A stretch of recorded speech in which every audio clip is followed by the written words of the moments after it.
Welcome to the Keeping the Nostalgia Live show. I am with Adam Hamby from Hoosier Garage and Land of Mini Basketball Courts. You guys will see them on our screen there as we have a conversation with Adam. His Mini Courts logo, and also in the middle you'll see a mini court that he made for me, and also a jersey court that he made for me.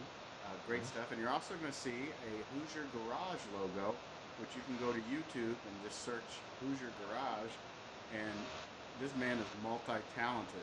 Me, I just do interviews. This guy puts together, oh man, vans from scratch, Camaros from scratch, and it's great stuff. So go to YouTube and type in Hoosier Garage for Adam Hamby's goodies. So, Adam, how you doing today? I'm doing pretty good. How about you? Not too bad. I'm going to move the picture of the court into the middle. So this Hoosier Garage thing is kind of taken off a little bit. A little bit. I'm kind of learning YouTube, and I do, like you said, build cars from scratch pretty much, and it's always been an interest of this, probably for 20 years of restoring vehicles. And I've noticed probably the past several years people uploading videos and being helpful, being entertaining, and I never thought much about that until I started doing the basketball courts full time, and then just as I have more time in other areas, not I don't have the typical 40-hour week, but I have other time where I'm doing that, and I figure, well, why not just make videos and help people out, maybe entertain them, and just have fun with that. So I started doing that in January, Man, and where we. did you get all your car knowledge from? I mean, I know I watched you put together the Camaro, but Mhm. give us a rundown of. I mean, how did you learn about cars? Just yourself, or did Dad help you, or Well, when did you start this? yeah, Dad always had the basics. Just the oil changes, doing brakes. A lot of the stuff the blue collar guy would have to do on his own because he couldn't afford or just didn't want to take it to somebody and pay him to do it. So I learned a lot of that from him. And when I was about 14 or 15, as with many kids, I got into the Dukes of Hazzard, and it was playing in reruns, and I just fell in love with that car. And that was when the prices started to go up on them. So I've never had a Charger, but I got into the other Chrysler products, and I ended up with a Duster. And he always kind of discouraged getting into all the extra work, like pulling out engines and going through all that mess. Uh, Whereas they're a functional thing, and we like to look at them and enjoy them, but not completely rebuild them. Well, after a few years of me tinkering with them, I restored a '74 Challenger, and this was probably about 13, 14 years ago, and it came out really good. And I remember I took him for a ride in it, and when we got back to the house, he was like, "You did a good job," and that confirmed to me what I was doing. I pushed through, and even though he would still help me, and he always kind of had a cautious word, so I think he was just trying to save me some trouble. But at the same time, he didn't discourage it. And when I ended up selling the car, I sold it for a pretty good sum of money. So then I would just proceed with other cars and do the same detailed work that I would do, much like I do on the basketball courts. I I just have a lot of detail, and I have to have it right. As my neighbor, he says I have OCD, so I guess that carries over, and I have somewhat of a sense of humor. So I just try to wrap it up and put it on video, and hopefully somebody gets something out of it. Both with the Land of Mini Basketball Courts and the horse automobiles, where do you get your patience from doing all this? I think you get, if you're artistic at all, you have a natural patience. You have to have a patience because if you want to see it done the way you want to, that you envision it, then you have to go through certain steps, and you do manage to want to hurry sometimes, but you realize if you just sit back and be methodic about it, it'll come out better than if you rush it. So you kind of have a built-in patience when you're artistic, I believe. When you're doing work on cars, can you do work on modern cars, or is it like 80 and below, or do you mess with newer cars? Not necessarily. the whole thing with cars has changed so much, especially since probably the mid late '80s, and they almost don't want you to work on them. They're made more disposable. Whereas, used to cars, they would say, well, they last 5 years if it's '60s and '70s, but you still see a lot of that around, and you can still manage those cars. You can still find parts, whether in a reproduction sense or just traditional auto part. But like with the Camaro, it was an '81 Camaro, and we put a modern engine in it from 2003, and even put the computer into it, which is a very popular thing to do. It's one of the trends these days, is to update the computer and adapt it to fit the older car and take away certain things that the new car would have had that you don't need. And so that's a popular thing. But at the same time, if you get down the road, certain things digitally may not be available for our newer cars, or even that one after doing that work to it. But you have the analog concept of the old cars, which they should, as long as there's parts available, you should be able to run them. If something, dare we say, happens with our computers in our cars, and we need an analog system, you can still run the older cars. And however you look at it, there's less parts and there's more savings in general, other than just them being classics. I had a 1973 Dodge Dart. I had a few of those. We changed everything. Points, plugs, distributor cap. You name it, we took it out to try to do it fixed. To run, because it wouldn't run. Right. And we bought that $30 electronic ignition piece, put it up on the firewall.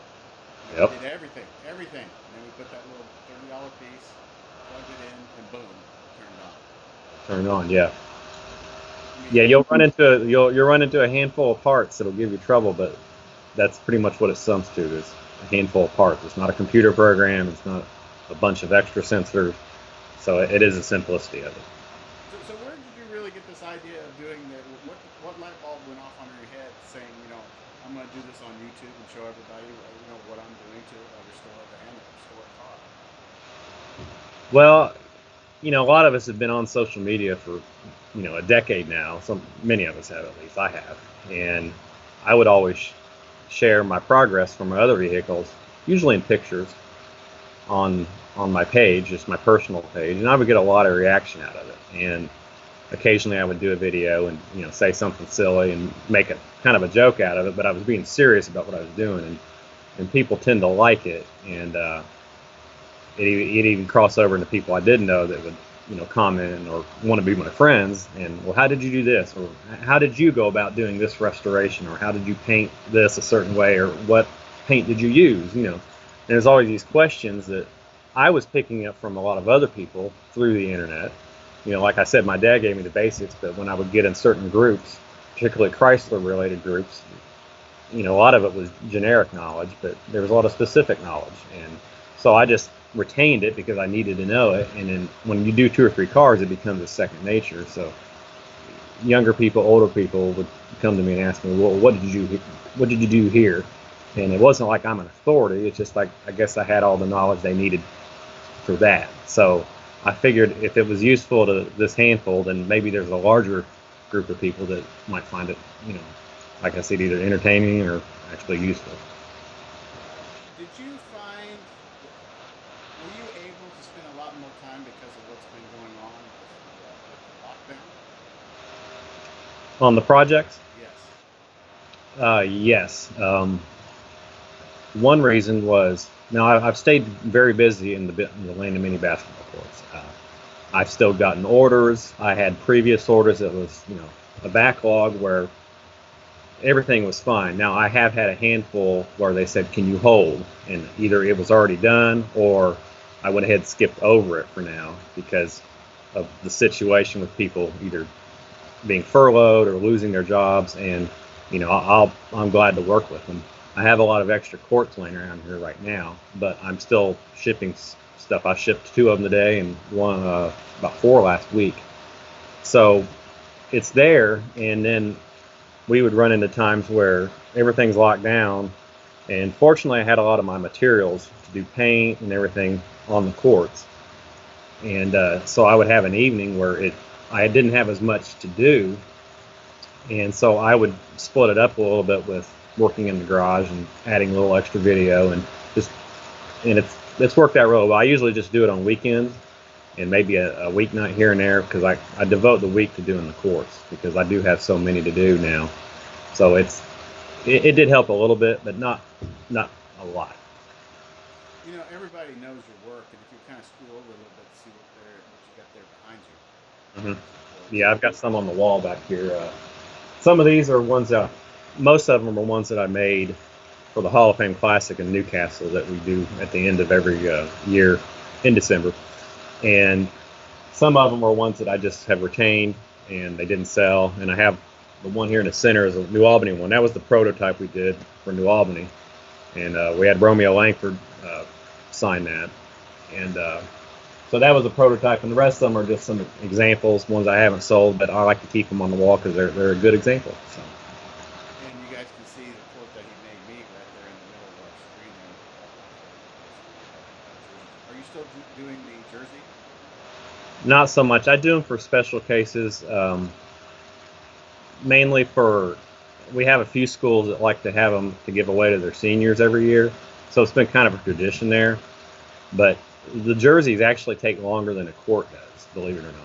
And so, yeah, it's because there's a little bit more hand painting, and a lot of times there's more research because there's not a lot of people usually want the vintage jerseys, and they may not have a picture of one of those jerseys, so it's really hard to duplicate it.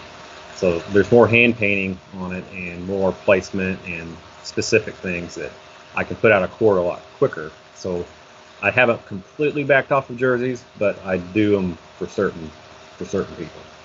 Give us a rundown on the turnaround time. Where do people need to get a hold of you about the court?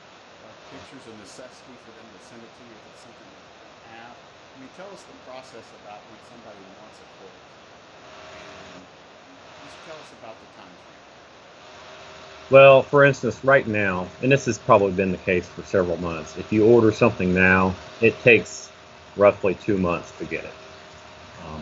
I have usually enough orders in the pipeline. I'm working on them daily, and I come up to them. And when I start a court, it might only take 2 to 3 days, usually max. I've developed such an archive now that a lot of courts that I get orders for are repeats. And so, for instance, if somebody wants to order a broad ripple court, I have the one that you experienced when you was in school back in the 80s, and I also have the last one that they played on back here a few years ago. So if somebody orders one of those two, I can get it done in like a day and a half because I've already got everything archived. I have it all ready to print, and I just have to produce the board and do some painting on it, and that takes most of the time. But if I have another court that's like I haven't done before, like for instance, I haven't done a Marion Giants court. So if I did theirs, I would have to develop all the graphics and use pictures that I find, whether it be on the internet or provided to me. And that's the good thing about Google. There's so many people have material of pictures taken, so I can usually pull it from there. But in some cases, the customer has to provide it, and then I can do a pretty good job from that. And you know, like I said, about 2 months, and then a few days just to get it out. And do you do credit cards? Do you do PayPal? I mean, how easy is the process of getting it going? Okay, and I forgot to mention, if you want to contact me, the best place is on Facebook, on my page. Just send me a message, and I'm the one that gets it. I'm the one that handles all of that. Or if you don't have Facebook, I do have an Instagram, and if you don't have Instagram, I have just a basic email, so that's minicourts@gmail.com, and it's spelled MINI, courts@gmail.com. I deal through there as well. Now, on the payment that I take, I don't do credit card yet. I'm thinking about it probably in the future, but PayPal works the best, and then I also take check or just a standard money order, and that's my 3 most common methods, other than somebody just coming up and giving me cash for it. Not to scare anybody off, but you can use your credit card too. Yeah, that's how mine's set up. So.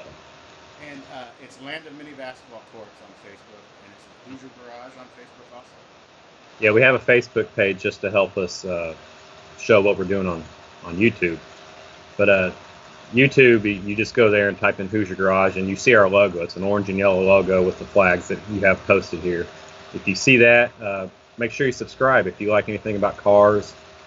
We do some elements of kind of old school Indianapolis, Indiana TV. So if you could pick a few of them out, they're kind of sparse, but we do have some trademarks in there. It might be interesting for people in the broadcasting. You might find some interest in that.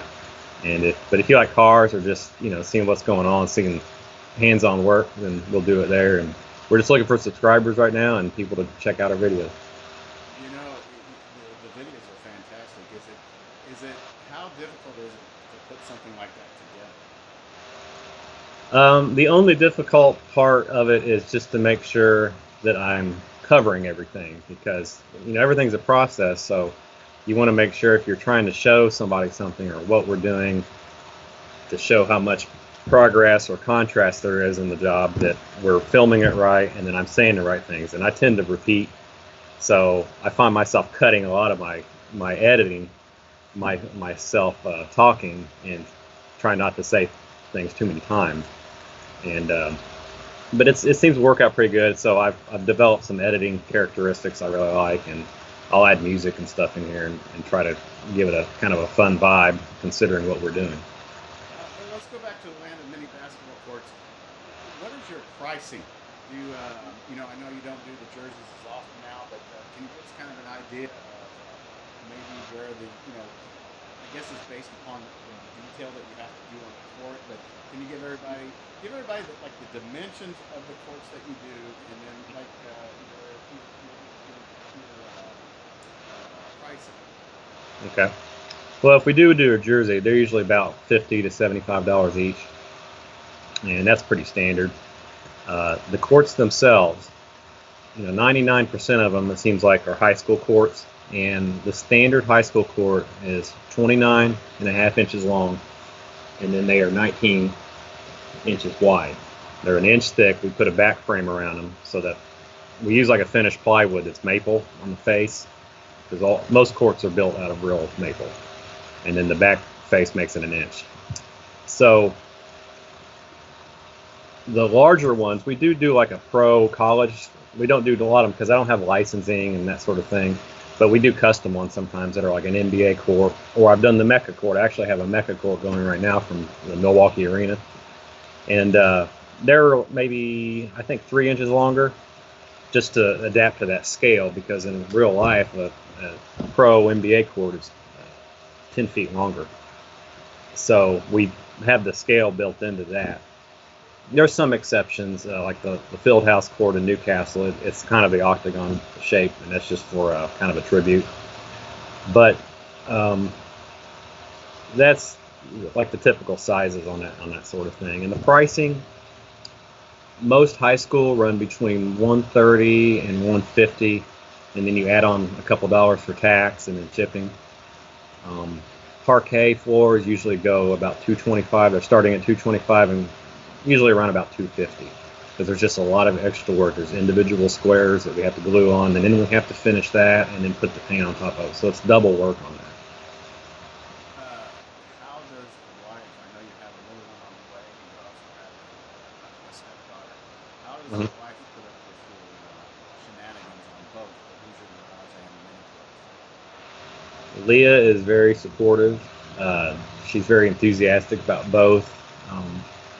She's told a lot of people that she worked with, and she's a nurse, about courts, and I've had a lot of those people come and purchase courts.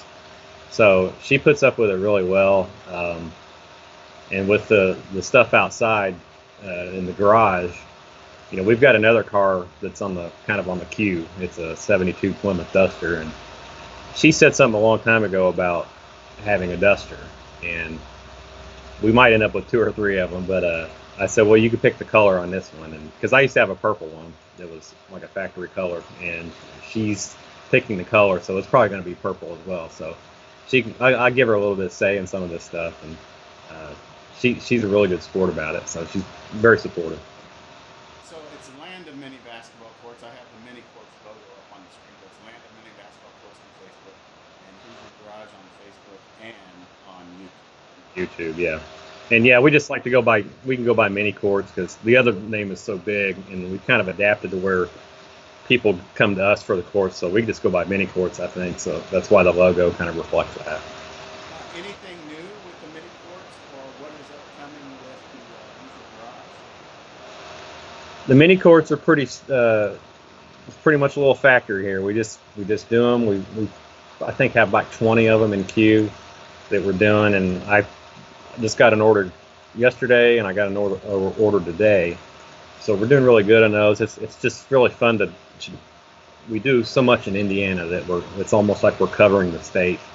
And if you're in northern Indiana, feel free to contact us because we don't do as much in northern Indiana. It's a little further away, and I'm in the south right now, so we do a lot around here and in central Indiana. So it'd be cool if at some point we can cover every school at least in some way. If we don't have their most current, we have at least one of their versions of their court. So does your wife trim your hair, or when are you going to go get a haircut? Never. No, I'll probably get one soon. I I'm decided, Bucky I decided to try this, this, the goatee. mustache slash, Yeah. So, but down in Houston it's so damn hot. I don't know how long it's going to last, but the Well, wife likes it. Well, I guess as long as she likes it, it's going to be yeah, okay. she likes it. Well, we're in the Ohio Valley here, and so it's a lot hotter here than it is anywhere north in the other parts of Indiana or anything. So it's pretty hot here. But I was trendy there for a few weeks. Now I'm probably on the down on the trend as far as the hair. So. Well, this is going to air on the Keeping the Nostalgia Live show, which is on my YouTube channel. I'm Mm-hmm. also going to post it. I'm going to put the audio up on a podcast, which is Nostalgia Live, which is all Great. one word.podbean.com. Adam Hamby from Land of Mini Basketball Courts and Hoosier Garage on YouTube. Tell us again the email that they're working with the mini courts. Okay, it's minicourts@gmail.com, and that's mini spelled mini, and it's courts @gmail.com. And we'll have to come back. Maybe you'll have your hair trimmed next week when you come back from the Yeah, I'll look like this. Thank you, Adam Hamby. Have a great day. All right, thanks, Billy. Appreciate it.